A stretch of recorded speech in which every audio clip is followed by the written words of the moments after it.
Thank you to everyone. Thank you to the panelists and the organizers.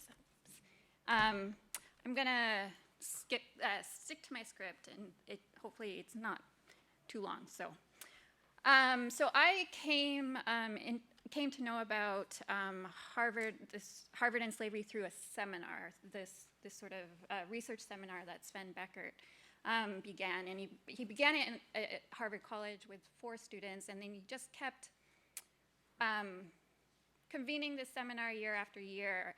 And then by the 4th seminar, a bunch of us, and I was a staff member at the time, and a bunch of us students who took it as sort of staff members and members from the community decided that we wanted to carry on this project. And so this is something that comes out of an essay that we wrote, which will finally be published next year. Let's see.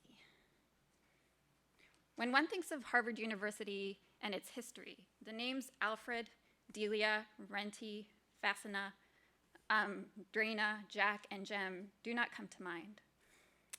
Professorial chairs were not named for them. Their names do not adorn Harvard institutions or buildings.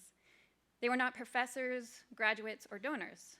Instead, they were the property of slaveholders in and around Columbus, South Carolina. The lives of these 2 women and 5 men, some African-born, intersected briefly with Harvard in 1850 when they were brought to the studio of daguerreotypist Joseph Thomas Zeiley. They were individually positioned in front of Zeiley's camera, sitting or standing, stripped to the waist or fully naked, and photographed from front, from the side, and from the rear. Commissioned by Harvard professor Louis Agassiz, one of the leading natural scientists of the era, the 15 daguerreotypes of these enslaved people were part of an arsenal of evidence Agassiz assembled in an attempt to support his claim that people of European origin were superior to other so-called races, and that peoples of African descent came from separate species.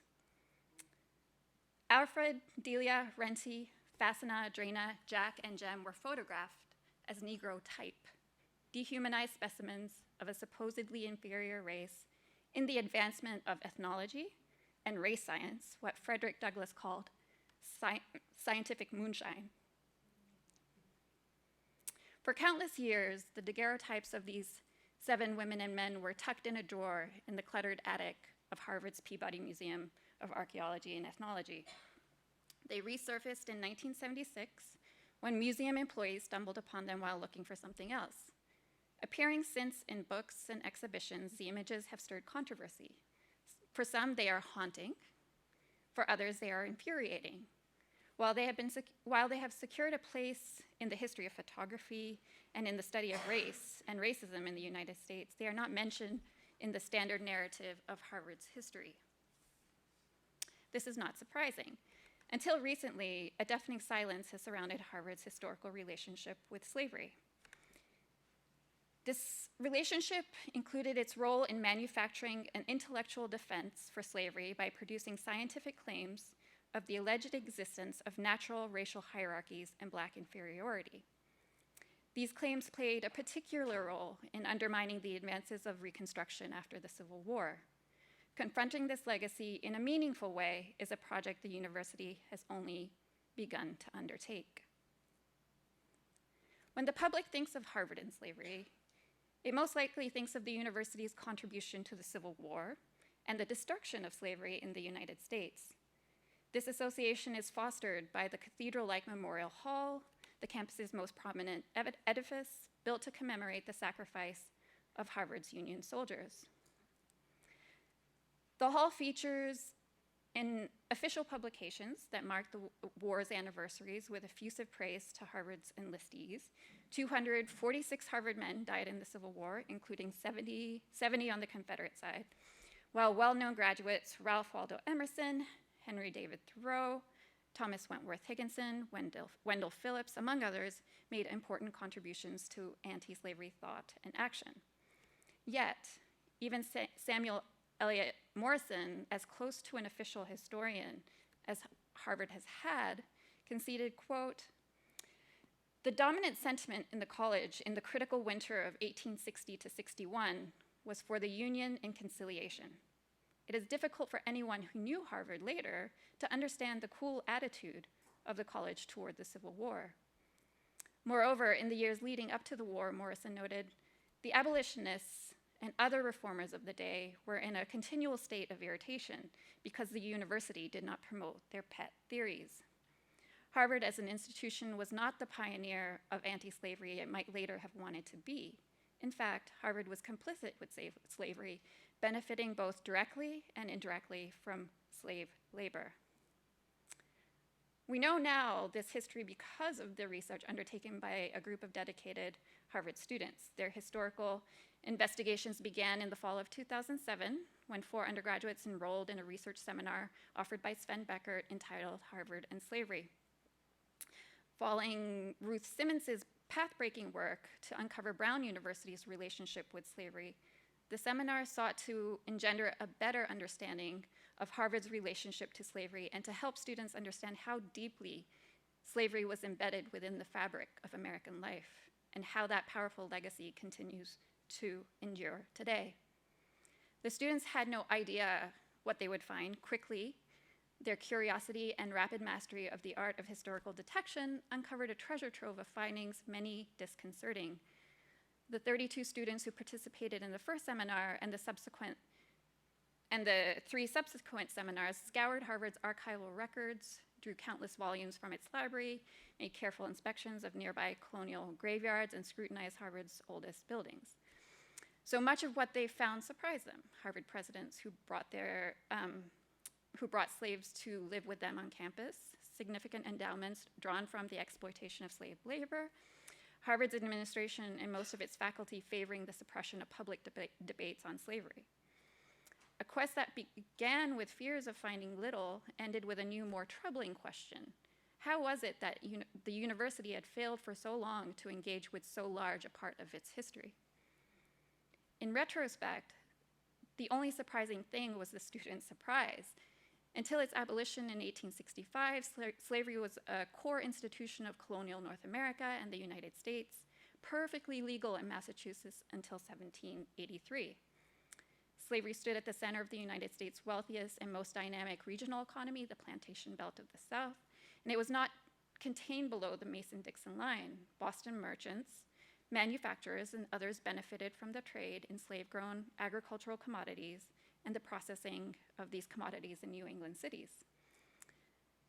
Supplying the slave economies of the Caribbean was another profitable branch of local enterprise. It was entirely implausible to assume that the oldest, and in many ways, Harvard's older than America, you have to remember that. It was certainly implausible to assume that the oldest and in many ways most influential institution of higher education, of higher learning in the United States would not somehow be involved with slavery. And indeed, the United States the students' research established that Harvard was maintained in part by slave labor, that it benefited from profits accrued directly or indirectly from slavery, and more broadly, that Harvard not only accommodated slavery, but sustained it, helped to sustain it. The student surprise becomes more intelligible if we take into account that for too long, the history of slavery has been taught as a history of just one region, the South.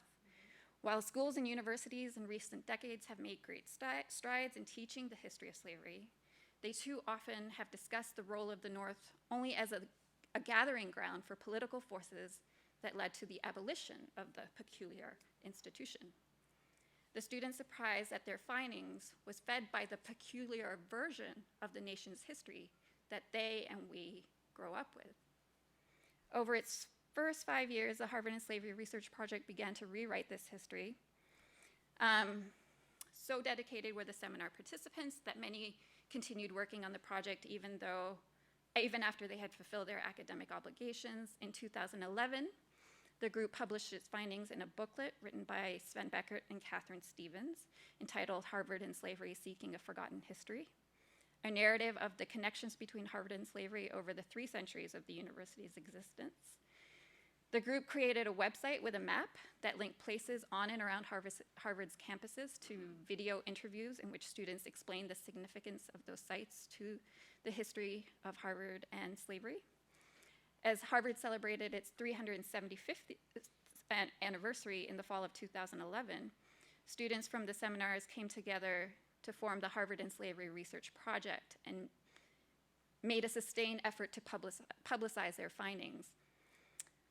And although those official celebrations were silent on the university's ties to slavery, the group worked hard to make the intersecting history part of the institution's shared memory.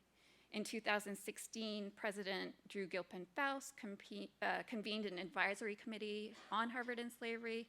She unveiled a plaque commemorating 4 enslaved Harvard workers, Titus, Venus, Bilal, and Juba, and in 2017 sponsored an international conference at the Radcliffe Institute on the question of universities and slavery. And so the project now has been subsumed by the administration. So it exists as a faculty committee, and you can probably you'll find a Harvard and Slavery website which talks about how Drew Faust